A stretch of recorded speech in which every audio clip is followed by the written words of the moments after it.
주설라 Q&A, 주일 설교 나눔 Q&A 두 번째 시간을 좀 가져보도록 하겠습니다.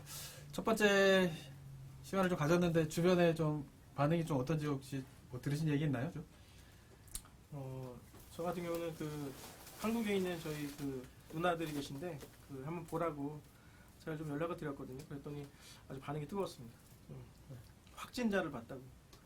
확진자를 봤다고? 예, 너무 이렇게 살이 확 쪘다고 저. 그 오랜만에 그 영상을 봤는데 살이 너무 확 쪄가지고 깜짝 놀라셨다고 그러면서 뭐 내용은 되게 유익하고 한데 너 살이 너무 많이 쪘다. 그리고 그 보니까 제가 좀 자세히 봤는데 담임 목사님만 좀 이렇게 슬림하게 나오시고 저랑 김성희 목사님 이렇게 부하게 나오는 게 사실 저희가 좀 앞쪽에 있기 때문에 그렇다는 사실을 좀 말씀드리고 싶더라고요. 네. 이상입니다. 보는 사람이 잘 판단할 거라고 네. 생각합니다. 네. 네. 또 주변에 어떻게 좀 얘기 네. 들으셨어요? 네. 저희는 이제 제 와이프도 봤는데 이제 저는 너무 심각하게 한다고. 좀 재밌게 좀 하라고. 심각하게 한다고. 재밌게 좀 하라고 해서 이렇게 받았고요. 저희 장인어른이 지금 캄보디아 계신데 네. 캄보디아에서도 한번 보내봐라 하면서 그렇게 주설라 편집된 것들을 캄보디아까지 이렇게 보내고 이렇게 주고받고 했었습니다. 참 내용이 참 신선하다라는 반응이 있어서 저도 기분이 좋았던 것 같아요. 네. 저도 주변에서 보면 이렇게 설교 후에 이렇게 이런 대화를 가지면은 좀 더 설교에 대한 내용을 좀 구체적으로 알 수 있고 이해할 수 있어서 좋은 시도 같다 이런 이야기를 좀 많이 저도 좀 들었거든요. 그래서 우리 성도님들도 이렇게 많이 참여해주는 이제 앞으로 좀 모임이 좀 됐으면 좋겠고요. 저희도 한번 좋은 내용의 좋은 대화가 그래서 유익이 되는 내용이 될 수 있도록 좀 노력해 보도록 하겠습니다. 자, 그러면은 이제 부활절 이제 설교를 이번 주에 좀 나눴는데 누가복음 24장의 말씀을 가지고요. 우리 설교 내용에 좀 더 자세하게 좀 이야기 구체적으로 좀 더 이해가 좀 필요한 부분들이 좀 있을까요? 나누고 싶은 이야기나 이런 것들 이야기해 주시면 좋겠습니다. 네, 뭐 설교 중에 사순절에 대한 이야기를 하셨는데 네네. 저희가 이제 사순절은 들어서 알고 있거든요. 그래서 대충 사순절 그리고 뭐 예수님의 어떤 고난을 생각하는 걸로 생각하고 있는데 이 사순절에 대한 좀 역사적인 배경에 대해서 좀 자세하게 좀 설명해 주실 수 있을까? 네. 좀 설교 때는 제가 이제 시간상 다 설명을 못 드렸는데요. 사순절을 엄밀하게 말하면은 이제 기독교가 로마에 이제 국교가 되고 난 이후에 몇 차례 공회가 열리기 시작하는데 그때 325년에 열렸던 니케아 공회, 굉장히 중요한 공회인데 그때에 40일 동안 세례 교육자들을 훈련시키는 의미에서 시작을 했다라고 볼 수가 있어요. 그래서 아마도 부활절에 이렇게 세례를 좀 줬던 것 같은데 그래서 세례 받는 사람들의 신앙 교육을 위해서 40일 동안 십자가의 의미와 이런 신앙 훈련하는 데 좀 출발했다라고 볼 수가 있겠고요. 그리고는 그 이후에 이제 로마 교황 제도가 좀 이제 로마 캐톨릭이 제도화되게 되면서 그 다음부터는 말씀드린 것처럼 설교에서 사순절이 금식에 되게 포커스가 맞춰지는 그런 기간으로 되게 되고 그 전에 사육제가 열리게 되면서 굉장히 이게 금식의 그런 본질적인 의미가 사라지게 되고 먹고 즐기는 사육제, 금식 마치 요즘에 이슬람에서 하는 라마단처럼 하루 종일 금식하고 해가 지면은 막 먹고 막 이랬던 것 같은 그런 모습으로 변질되게 되면서 종교개혁자들이 사순절에 대해서 이렇게 좀 폐지하는 거에 대한 그런 주창들을 좀 하게 된 것이죠. 목사님 혹시 좀 더 네. 이렇게 연구한 부분들이 좀 있는 것 같은데? 제가 좀 카톨릭 뉴스를 좀 보니까요. 네. 이, 사순절에 대한 내용들을 이제 연관돼서 이제 지키는 게 Ashes Wednesday, 제 수요일이라는 것하고 굉장히 연관이 있잖아요. 네. 이 제 수요일이 이제 카톨릭에서 시작되는데 교황 그레고리오스 1세부터 590년도 그때 제외했을 때 그때 처음 이제 지켰다고 말을 해요. 네. 근데 이게 직접적으로 지키게 되어진 때는 교황 바오로 6세 그때부터 전 세계 카톨릭 교회겠죠. 카톨릭 교회에게 이제 금식을 이제 지정하면서 이제 애시스 웬스데이 시작점이죠. 그래서? 시작점이 시작됐다고 말하게 되더라고요. 근데 이제 이 제수에 대해서 가장 중요한 포인트는 이제 제를 바르는 의식이잖아요. 네. 제를 바르는 의식은 예수님께서 그 예루살렘 입성하셨을 때 종려나무 흔들었을 때 그 종려나무 가지를 태운 걸 가지고 네. 이마에 십자가를 바르게 되는데 그 십자가를 바르는 의미 중에 하나는 이제 창세기 말씀 속에서 흙에서 왔으니 흙으로 돌아갈지다. 이거를 카톨릭 교회에서 중요하게 지킨다고 말을 하고 지금도 네. 이제 카톨릭에서 많이 하고 있는 거죠. 그렇죠. 네. 근데 개신교는 그런 부분에 대해서 이렇게 하는 교회도 있고 안 하는 교회 뭐 이렇게 좀 다른데 또 이렇게 찾아보신 내용들이 좀 있나요? 사실 개신교와 이 관련된? 내용들을 지금 연구를 하다 보니까 개신교에 언제 어떻게 이 애쉬스 웬스데이가 들어왔다라는 자료들은 음. 분명하게 있지는 않은 것 같아요. 근데 이제 카톨릭의 가르침을 따랐던 성공회나 그런 카톨릭 교회나 그리고 감리교회에서 이렇게 감리교회는 지키는데 의식이 굉장히 중요하니까 예식이. 감리교회에서는 1960년대, 50년대가 60년대부터 이제 들어오게 되어지면서 1990년대에 직접적으로 예배에 채택하게 되었다고 말을 해요. 근데 이제 그 베프티스트 안에서도 굉장히 많이 나뉘게 되는데 네. 미국에 있는 베프티스트 안에서도 그 애쉬스 웬스데이 제수요를 지키는 데가 있고 지키지 않는 데가 있다라고 말을 해요. 근데 교회별로죠. 네, 교단이 아니라. 네. 네. 근데 SBC라는 큰 교단 안에서는 이 베프티스트 페이스라는 침례교 신앙에 대한 그런 표지가 있는데 거기서는 지켜야 된다는 말은 없어요. 공식적으로. 네, 없어요. 근데 그 베프티스트 페이스 안에서 굉장히 중요하게 여기는 것 중에 하나가 뭐냐면은 로컬 처치 어토노미거든요. 그건 개교의 중심주의인데 그래서 그 직접적으로 지키라는 말은 없지만 근데 베프티스트 안에서도 어떤 교회는 지키는 교회가 있고 어떤 교회는 지키지 않는 교회가 이렇게 판이하게 나뉘게 된다는 것이죠. 그래서 언제 어떻게 직접적으로 이 애쉬스 웬스데이 사순절이 이 교회에 들어오게 되어진 것에 대한 근거는 확실하게 남아있지는 어쨌든 교단별로는 오피셜하게는 채택하고 있지 않지만 개교회별로 교단 내에서도 이렇게 하고 있는 걸로 좀 봐야 하는 것 같고 어쨌든 사순절은 공식적으로는 개신교단 안에서의 교회 절기라고 보기에는 좀 힘들지 않은가 이렇게 하는 부분에 좀 이해가 좀 필요한 것 같아요. 더 더불어서 이제 뭐 사순절을 설교 때 말씀하셨는데 네. 그 말씀 중에서 이게 사순절을 인용하신 어떤 음. 취지가 있으신지 말씀하신 어떤 설교에서 다루고 싶었던 내용이 뭔지 다시 한번 또 말씀해 주시면 좋을 것 같아요. 네. 저는 그거 여기 사순절을 요즘 지키시는 분들이 잘못됐다 아니면은 뭐 이거는 뭐 없어져야 된다 이런 의미로 이야기하는 건 아니고요.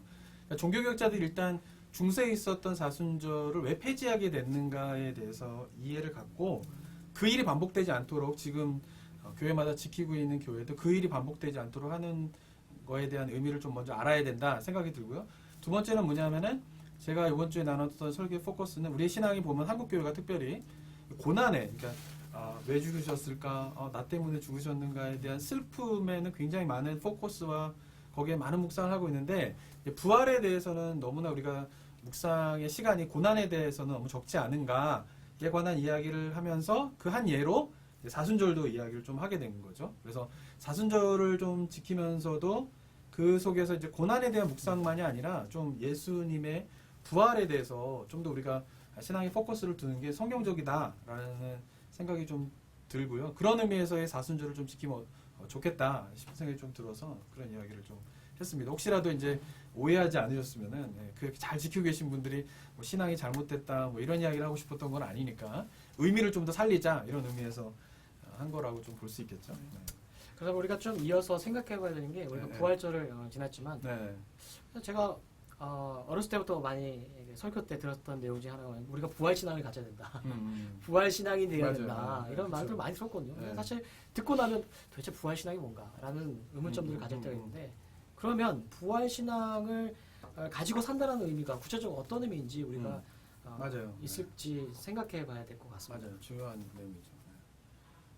보편적으로 좀 어떤가요? 이렇게 저는 느끼기에 이게 예수님의 십자가에 대해서 부활보다는 이렇게 고난에 좀 더 포커스가 맞춰져 있다고 생각이 좀 들고 부활 신앙에 대해서 구체적으로 뭔가 이렇게 이해하고 신앙생활하지 못한다라고 하는 느낌을 전 좀 많이 받았는데 실제로 또 어떻게 그렇게 좀 느끼시나요? 어떤가요? 뭐 자라오면서는 거의 뭐 고난에 대한 이야기들은 많이 들었지만 또 부활은 정말 부활절 하루로 끝나는 경우들이 굉장히 많았으니까 그래서 어떤 부활 신앙으로 살아야 된다라는 것은 부활절날 설교로 한번 듣는 정도였고 그리고 앞으로의 뭐 52주를 이제 그렇게 부활 신앙을 가지고 살아야 된다라고 얘기하지만 정작 그게 뭔지에 대해서는 그렇게 구체적으로 우리에게 와닿는 것들은 많지 않았던 것 같아요. 저는 그거죠. 이제 저도 이제 예전부터 이제 어렸을 때부터 신앙생활하면서 느꼈거든요. 부활 신앙을 삽시다. 그러면은 첫 번째는 뭐냐면은 미래적인 의미에 대한 가르침이 되게 많았던 것 같아요. 그러니까 예수님께서 다시 오실 때에 우리가 예수님이 3일 만에 부활하신 것처럼 우리도 부활할 것입니다. 그 부활에 대해서 소망을 가지고 삽시다.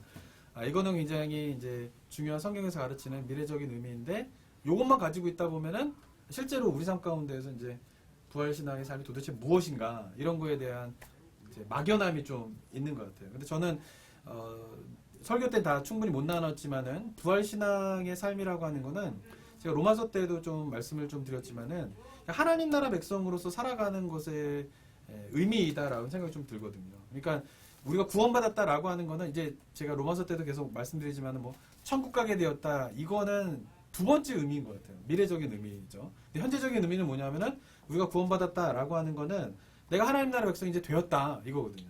그러면은 이 땅에서 우리가 하나님 나라 백성으로서 살아가야 하는 그 삶을 살아내는 것 이것이 구원의 굉장히 중요한 의미인데 이 현재적인 의미를 한국교회는 좀 많이 놓치고 있지 않았는가라는 생각이 좀 드는 거죠. 그러면서 이제 부활절을 맞이해서 생각하는 게 뭐냐면은 부활신학이라고 하는 건 뭐냐면은 죽었다가 다시 태어나는 거잖아요.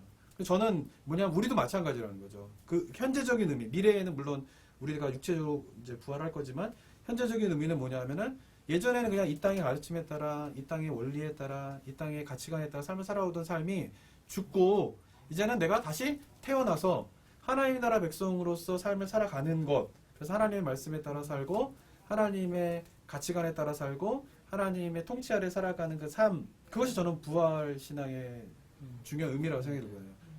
근데 그거는 미래에만 일어날 일이 아니라 현재에서 충분하게 할 수 있는 부분이기 때문에 그러한 의미에서 좀 하나님 나라 백성으로서 살아가는 부활 신앙이 우리 가운데 좀 회복되어야 되고 그게 뭐냐에 대해서 좀 많은 묵상과 고민이 좀 있어야 되지 않는가라는 생각을 좀 하면서 설교를 좀 나누었었습니다.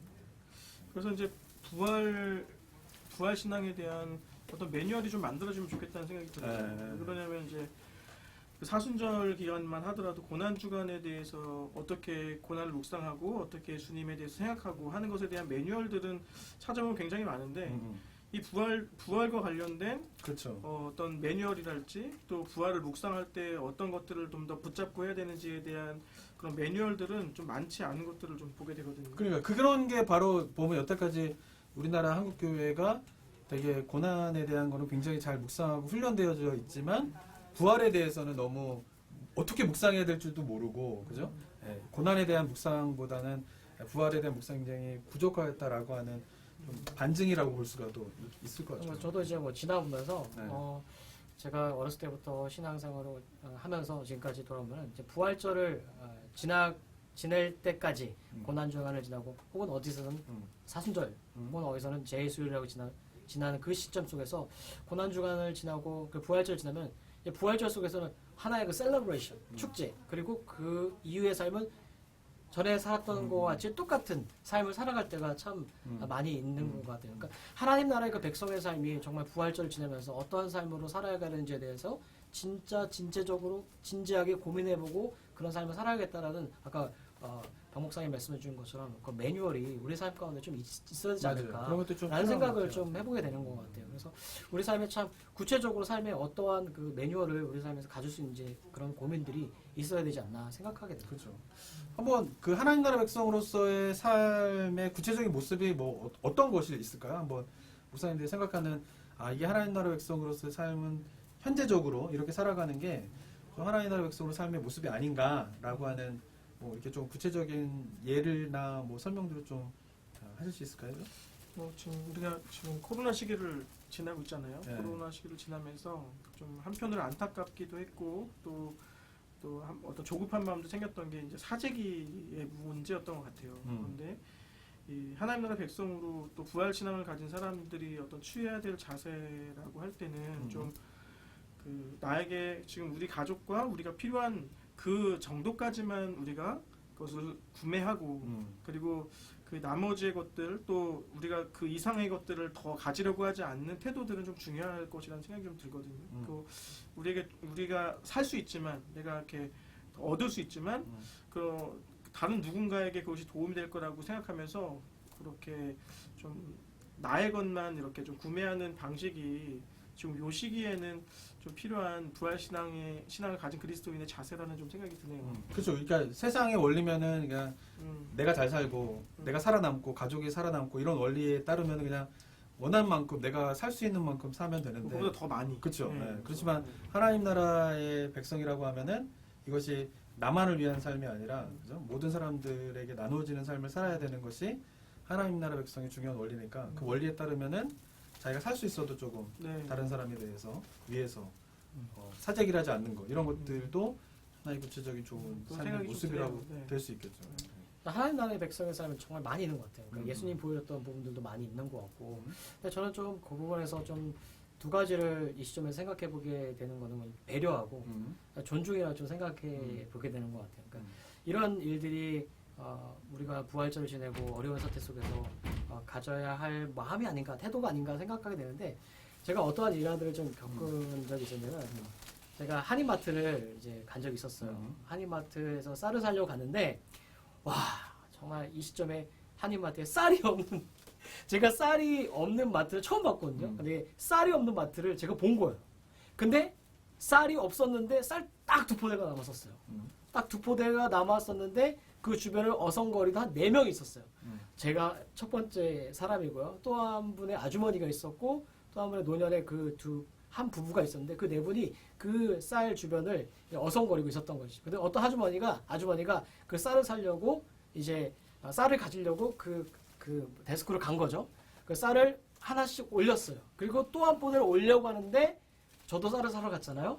근데 그 아주머니가 두 포대를 가지고 가게 되어지면 저는 쌀을 못 가져가게 되는 거예요. 거기 두 포대밖에 네. 없었던 네, 거예요. 두 포대밖에 남아있는 게 두 없었으니까. 포대밖에 없어요. 네. 근데 거기 옆에 그 곳에 그 포지션에 쌀 한 가져가십시오 라고 써 있지 않았지만 옆에는 뭐라고 있었냐면 쌀 한 포대만 가져가라고 했는데 그 아주머니는 이제 두 개를 가져가려고 했던 거죠. 근데 옆에 있었던 노년의 한 부부께서 아주머니 왜 쌀 두 포대 가져가시냐고 쌀만 먹고 사냐고 쌀 한 포대만 가져가는 거라고 하면서 그 쌀을 저에게 한 포대를 제 카트에다 올려주면서 제가 쌀을 먹을 수 있게 됐는데 그 어린 아, 자녀들을 먹일 수 있는 부부를 통하여서 그분이 뭐 그리스도인지 그리스도인이 아닌지 모르겠지만 이런 모습 속에서 배려하는 모습 속에서 남에게 누군가에게 나누어주고 배려하고 생각해주는 그런 모습 속이 우리가 하나님 나라의 백성을 이 시점에서 좀 가져야 될 부분들이 아닌가라는 것을 좀 생각해 보게 됩니다. 네. 맞습니다. 그러니까 저는 가장 큰 건 그런 것 같아요. 이게 자본주의 시대를 살아가다 보니까 이게 최근 뭐 100년도 안 되는 역사 속에서 보면은 그 전에보다도 지금 소유에 대한 개념이 달라진 게 뭐냐면은 그러니까 내가 노력해서 번 돈은 다 내 거다 이런 개념이 이게 자본주의 사회는 되게 강한 것 같아요. 그리고 내가 번 돈은 나를 위해서 쓰는 게 뭐가 문제냐 이런 게 되게 이 시대의 생각들인데 성경에 보면은 소유에 대한 개념이 좀 다르죠. 그러니까 내 건 다 내 거야. 그러니까 나를 위해 쓰는 거야. 이런 것이 아니라 성경에서 소유는 뭐냐면 내 것은 내 게 아니라 하나님의 것이고 그러니까 하나님의 원하시는 대로 내 소유를 쓰는 것이 하나님 나라 백성의 중요한 삶의 원리이다라고 성경에서 명확하게 이야기하고 있는데 그러한 가르침을 따를 거냐 아니면은 이 시대에 보편적으로 사람들이 살아가고 있는 것처럼 내 거는 다 내 거고 그래서 나를 위해서 살아가는 게 뭐가 문제냐라고 하는 가치관을 따를 거냐의 싸움인 것 같아요. 근데 그런 가운데에서 내가 내 것이 아니라 하나님의 것이고 그래서 하나님의 뜻대로 살아가야 된다라고 하는 그 삶의 원리가 명확하다라고 하면 목사님 말씀하신 것처럼 다른 사람을 위해서도 이게 쓸 수 있는 삶의 모습이 나타나는 것 같고 다른 사람을 위해 살아가는 것이 되게 하나님의 뜻에 합당한 삶이구나라고 하면서 그런 삶을 살아내는 것이 그것이 어쩌면 이제 구체적으로 말하면은 하나님 나라 백성의 삶의 모습이 아닌가 이런 생각을 좀 하게 됩니다. 그러니까 결국은 부활신앙이라고 하는 건 뭐냐면은 우리가 하나님 나라 백성이 되었는데 구원받아서 그래서 이제 하나님 나라 백성으로서 하나님의 뜻에 따라 삶을 살아가는데 초점을 맞춰서 이 세상에서 살아가는 보편적인 방식이 아닌 하나님의 뜻대로 살아가는 삶의 원리가 무엇인가를 발견하고 깨닫고 그거대로 살아가는 게 중요하다는 생각이 좀 많이 들고요. 그리고 이제 사회가 많이 발전됐기 때문에 이미 기독교에서의 가르침이 사회 보편적인 옳음과 보편적인 도덕으로 자리 잡혀 있는 것 같아요. 근데 그런 거를 잘 충실하게 따르면서 그럼에도 불구하고 이 시대 속에서 하나님의 그런 삶의 원리와 다른 삶의 원리, 가장 중요한 건 이제 무슨 돈과 이기주의적인 것과 개인주의적인 측면에서의 그런 사상들이 여전히 많이 있는데 그거를 분별해 가면서 이 시대의 흐름을 쫓지 아니하고 하나님 나라 백성으로 살아가는 것이 구원받고 다시 태어나서 부활받은 그런 우리들이 살아가는 삶의 모습이 아닌가 이런 생각을 좀 하게 됩니다. 그래서 그런 삶이 우리 가운데 좀 필요한 것 같고 목사님들 말씀하신 것처럼 그 부활의 의미를 좀 더 우리가 구체적으로 삶 속에서 어떻게 묵상해가고 실천할 건가에 대한 거는 성도님들의 많은 고민들과 나눔이 좀 있어야 되는 것 같아요. 그래서 같이 나누고 고민하게 되면서 정말로 고난주간을 묵상한 것 같이 부활을 묵상하는 삶이 52주 동안 이렇게 우리가 쭉 부활에 대한 묵상을 하다가 고난주간, 고난에 대한 묵상을 하게 되고 이러면은 좀 균형 잡힌 성경적인 그런 신앙의 모습이 아닐까라는 생각을 좀 하게 됩니다. 앞으로도 좀 그런 삶이 우리들의 삶의 모습이 되었으면 좋겠습니다. 이것으로 한번 오늘 나눔을 좀 마무리를 하고요. 다음번에도 좀 좋은 나눔이 될 수 있도록 노력하도록 하겠습니다. 감사합니다.